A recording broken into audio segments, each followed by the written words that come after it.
अमरावती जिल्ह्यामध्ये गेल्या 24 तासापासून मुसळधार पावसाने हजेरी लावली आहे, ज्यामुळे अनेक ठिकाणी पूरस्थिती जी आहे ते निर्माण झालेली आहेत। अनेक बंधारे असतील किंवा धरणे मोठ्या प्रमाणात ओसंडून वाहत आहे। आपण सध्या अमरावती जिल्ह्यातील नांदगाव खंडेश्वर तालुक्यातील मंगरुळ चव्हाडा या गावानजीक असलेल्या साखळी धरण प्रकल्पापाशी आहोत। या ठिकाणी जर पाहिलं तर संपूर्ण जे आहेत हे प्रकल्प जे आहेत ते संपूर्ण जे आहेत ओसंडून वाहतानाचं चित्र एकंदरीत पाहायला मिळते। गावानजीकचं हे संपूर्ण चित्र आहे। मोठ्या प्रमाणात या ठिकाणी पाण्याचा जे आहे तो सोडण्यात आलेला आहे, ज्यामुळे मोठ्या प्रमाणात आणि दुसरीकडे जर पाहिलं तर याच ठिकाणी एक रस्ता जो आहे त्या प्रकल्पाच्या मधामधून ठेवण्यात आलेला होता, तो सुद्धा आता ओसंडून वाहत आहे।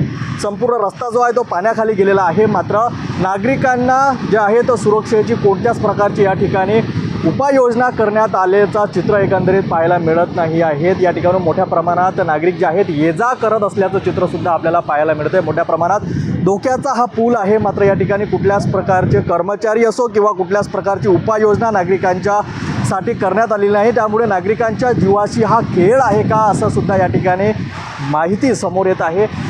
प्रशासनाने लवकरात लवकर या ठिकाणी उपाययोजना करायला हव्यात, जेणेकरून नागरिकांच्या जीवाशी खेळ होऊ नये आणि या ठिकाणी संपूर्ण व्यवस्था जी आहे ते लावण्यात आली पाहिजे, अशी मागणी सुद्धा या ठिकाणी नागरिकांकडून होत आहे। कॅमेरा पर्सनसोबत मी रोहित कळे, पात्र LS मराठी, अमरावती।